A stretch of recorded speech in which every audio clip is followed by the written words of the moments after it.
ابو بکر، عمر، عثمان و علی، یہ چاروں خلفاء راشدین سب سے زیادہ ان چاروں میں سے صحبت پیغمبر میں رہے وہ ہیں حضرت علی۔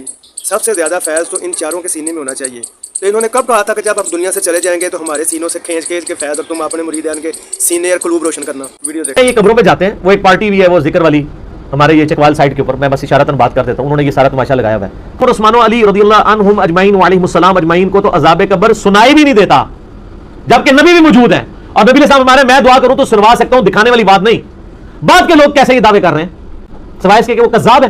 بخاری اور مسلم دونوں میں حدیث ہے، ایک حبشی عورت تھی جو مسجد نبی کی صفائی کیا کرتی تھی، ایک دن فوت ہو گئی، صحابہ کرام نے راتوں رات اس کو دفنا دیا جنازہ پڑھ کے۔ کچھ دن بعد آپ علیہ السلام نے پوچھا کہ وہ ایک حبشی عورت ادھر آتی تھی، میں دیکھ نہیں رہا مسجد میں۔ کسی نے نہیں کہا یا رسول اللہ آپ کو تو علم غیب ہے، آپ کو تو پتہ ہی ہوگا کہ وہ کدھر ہے۔ ہائے ہائے ہائے، اس زمانے میں یہ والا علم غیب نہیں ہوا کرتا تھا، اس زمانے میں علم غیب یہ ہوا کرتا تھا کہ جو اللہ بتاتا ہے وہ پتہ ہے، جو نہیں بتاتا نہیں پتہ۔ تو انہوں نے کہا یا رسول اللہ وہ تو فوت ہو گئی، آپ فرمایا تم نے مجھے کیوں نہیں بتایا؟ حریص علیکم بالمؤمنین رؤوف الرحیم۔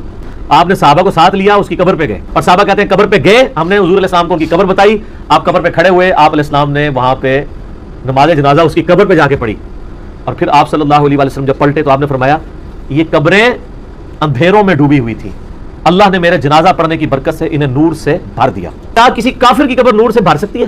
تو وہ قبریں کس کی تھی؟ صحابہ کی، بریلوی دیوبندی اہل حدیث شیعہ کی تو نہیں تھی۔ میں جب یہ باتیں کرتا ہوں پھر ان کو بری لگتی ہے، سر انجینئرنگ کرنی پڑتی ہے آپ کو بتانے کے لیے، نور سے بھری اسی صورت میں کہ مسلمان تھے، آپ علیہ السلام کی دعا کی برکت سے